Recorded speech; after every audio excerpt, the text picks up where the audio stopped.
So in today's class, we will be starting with challenges of adolescence. This is the period which you are in, and this period is quite challenging since it is the period of transition from childhood to adulthood. So you become more mature and grow into an adult, and this is also a period of storm and stress. There are so many changes that happens in your body, the way you think, in your cognitive development. So this period is very important for your development into an adult. Let us study about this period in details.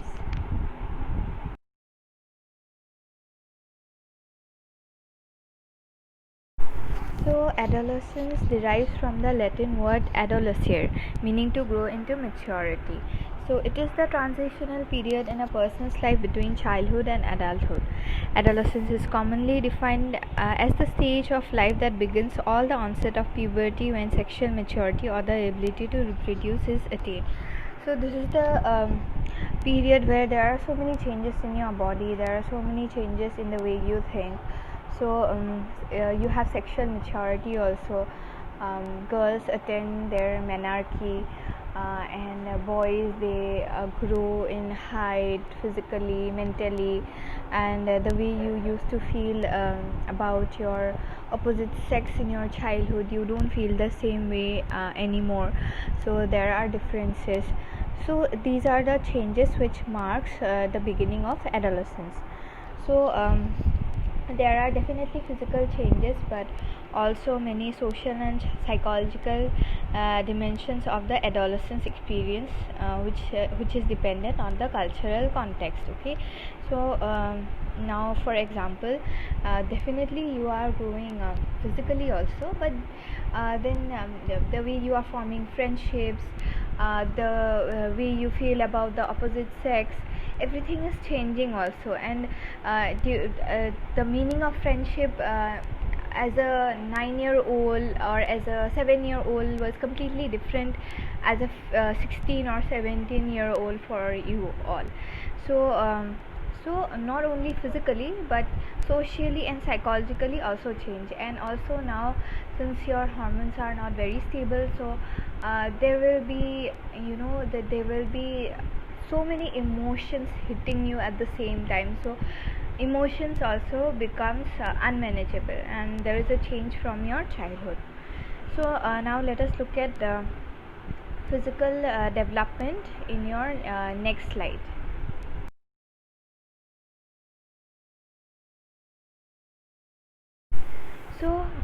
Physical development, puberty or sexual maturity marks the beginning. It marks the end of childhood and signifies the beginning of adolescence, which is characterized by dramatic physical changes in both growth rate and sexual characteristics.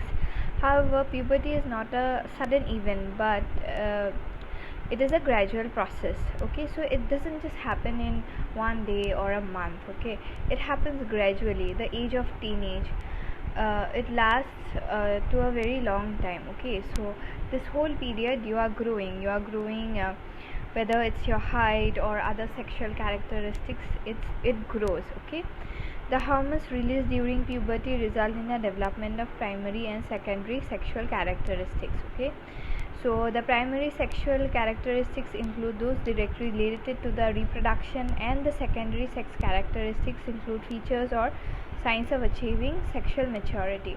Your facial hair, depth in voice, all these are your secondary sexual characteristics. Okay, but other characteristics which will help you in reproducing offsprings, those characteristics are your primary sexual characteristics. Okay, so in girls, during this period of time, increase in height happens, and before they attain menarche. Okay, what is menarche? The onset of menstruation. Okay, so the monthly cycle that women get, that is known as your menarche. Usually this growth spurt begins at the age of 12 or 13 years for boys, and at the age of 12 or 11 years for girls. for boys, this growth spurt, like all of a sudden they start growing and they started to develop. They start to develop into an adolescent by from the age of 12 to 13 years. For girls, it happens earlier, 10 or 11 years of age. Okay, so but there can be variations. You must have seen that some boys, when they are in class 7 only, they are taller and they look much more mature, but for some other guys it happens when they are in class 9. So there can be variations, but then the variation is not, you know very different. Like, it won't be that someone has attained his or her puberty in class 7 and someone and not even at the age of 20. That doesn't happen, but there can be variations, small variations. Okay, so physical development during adolescence is also accompanied by a number of psychological changes. Okay, so like I already said that there is an increased interest in the members of opposite sex. The way you used to feel for the opposite sex, it's not the same anymore. Okay, so you know that, okay, I'm a male and she's a female. That awareness becomes more evident. Okay, but when you are a child, then everyone is like the same only. Okay, although yes, a boy will say that I'm a boy and she's a girl, but then that awareness, okay, the way they feel physically towards their opposite sex, it's not there in childhood, but it becomes very evident when you are in your adolescence. Okay, so sexual maturity is what you gain. So but even then, many adolescents lack adequate knowledge or have misconceptions about sex and sexuality. So now this is a topic, it's like a taboo. So parents won't discuss this with children, and it's like a forbidden topic. But then information and communication is what is going to help an adolescence. There are so many teenage pregnancy cases. It happens because of a lack of understanding, and they do not have informations because parents will not open up to them, and it becomes a taboo topic, so no one is going to talk to them about it. Okay, but this is something which has to be discussed. Okay, otherwise there are chances of of getting sexually transmitted diseases, so which has to be avoided. So as adolescent also, you have to have these knowledge. You are old enough to have these knowledges. Okay, so adolescents need to develop a realistic image of their physical appearance which is acceptable to them. It is important to keep in mind that puberty also involves cognitive and social changes along with physical changes. So as adolescents, your bodies are changing. Sometimes there may be problems in accepting your body, but it is okay, it is developing. You are in a stage of development and change, so you have to accept your body the way it is. Okay, and also there are cognitive and social changes along with physical changes. So let us talk about those changes in the next slide.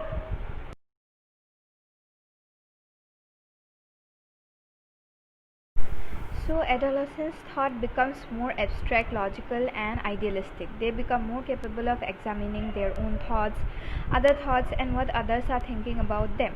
So as children, now you are in the period of adolescence, so you will be able to understand this very well.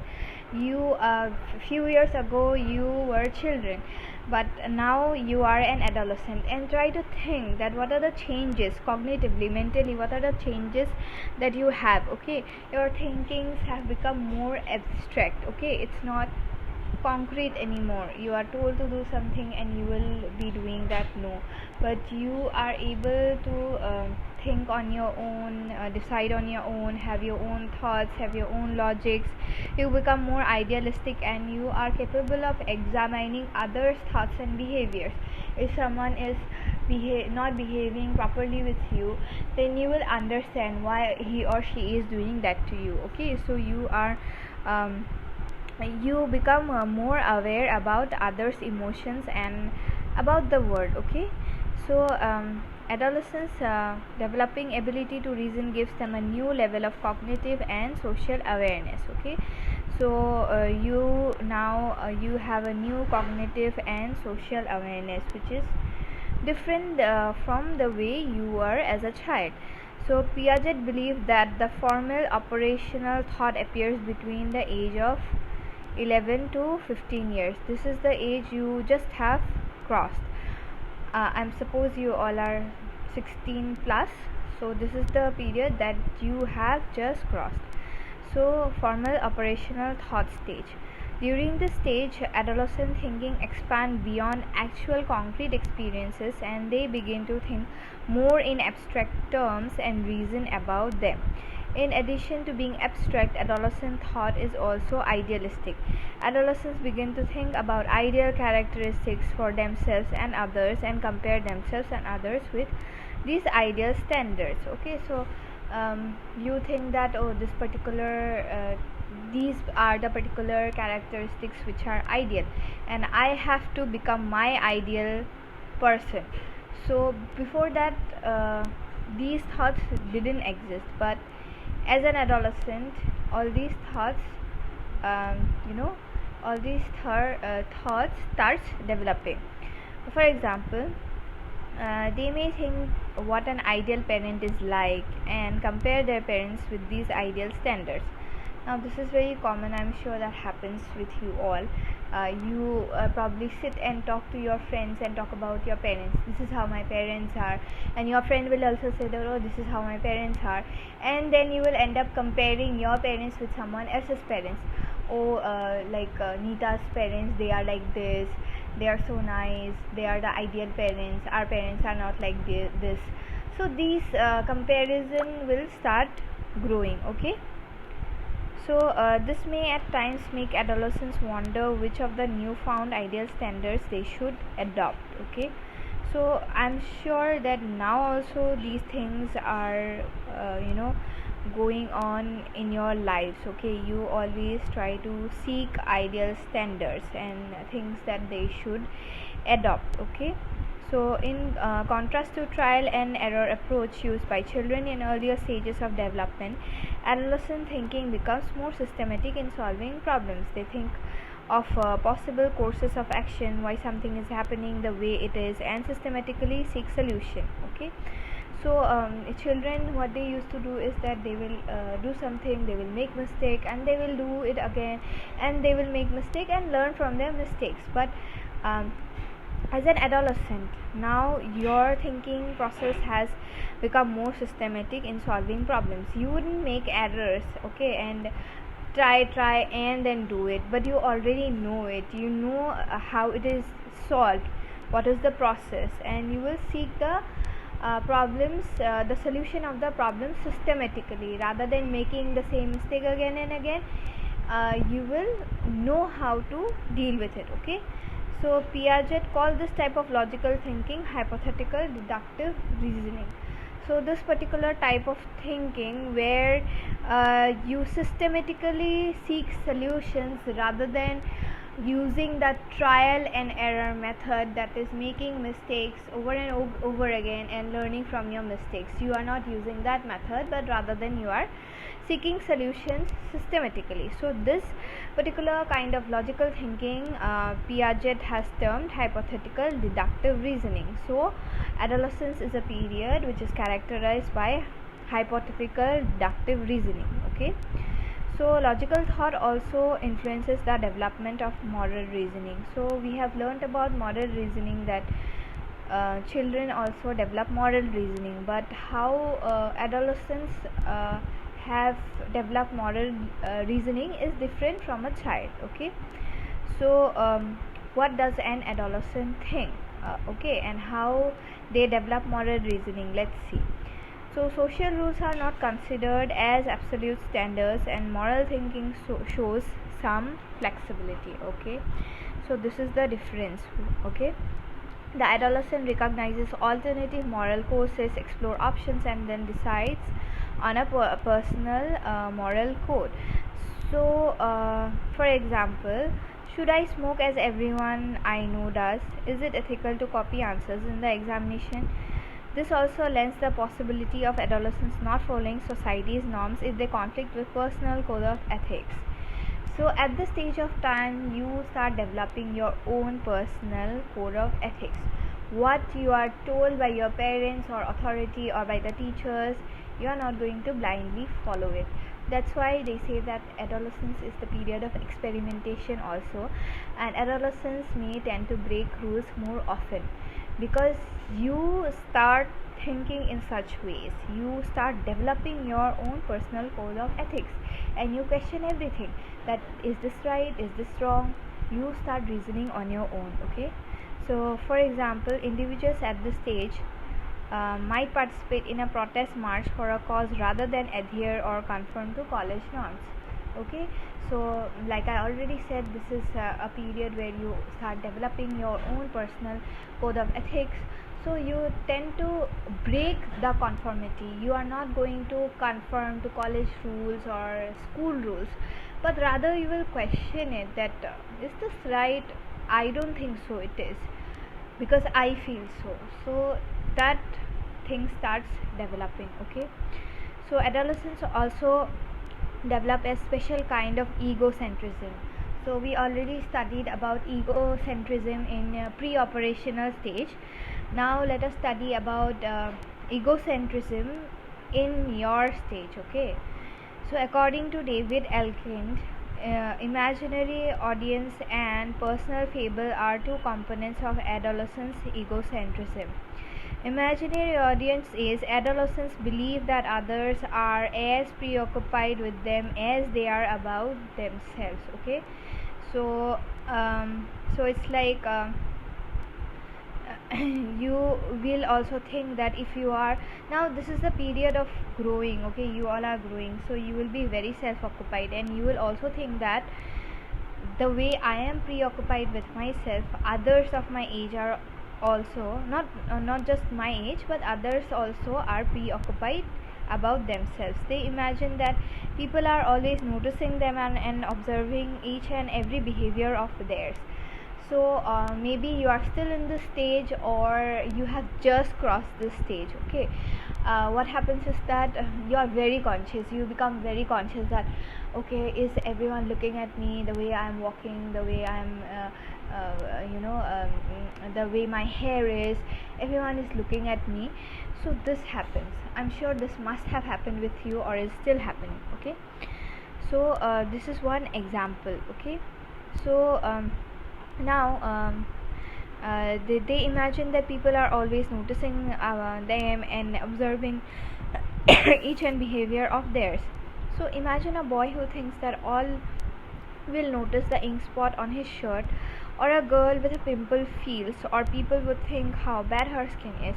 Now this is one common problem. At this point of time, you may grow a pimple, and then a single pimple may give an adolescent so much of stress, because you will think that just because I have a pimple, everyone is noticing me. Okay, so this happens. This extreme self-consciousness happens during this stage of time. Okay, so now the personal fable is the part of adolescence egocentrism that involves their sense of uniqueness. Okay, adolescents' sense of uniqueness makes them think that no one understands them or their feelings. For example, an adolescent girl thinks that none can sense the hurt that she feels because of being betrayed by a friend. Okay, so it's okay to feel that way. You all are in the stage of adolescence, but this does happen. Being an adolescent, even I have crossed this stage, and that point of time I felt that nobody understands me, nobody will ever understand me, she has betrayed me, so I am hurt, and this thing nobody will ever understand. Okay, so this happens in the stage of adolescence. So if you are going through this stage, it's normal, and it is going to go away. You are not going to feel the same way as an adult also. Okay, so these are some of the characteristics of the period of adolescence. So we talked about imaginary audience. You become so self-conscious that you feel like that everyone is looking at you. Even if you get a pimple, the whole world is going to look at you. Then personal fable, that if I am being betrayed by a friend, if I am hurt, that is my story, and no one is going to understand me. Nobody ever understands me. So this is your personal fable, okay? But as you grow up, these things are going to go away, okay, as an adult. So now let us talk about forming an identity in the next slide.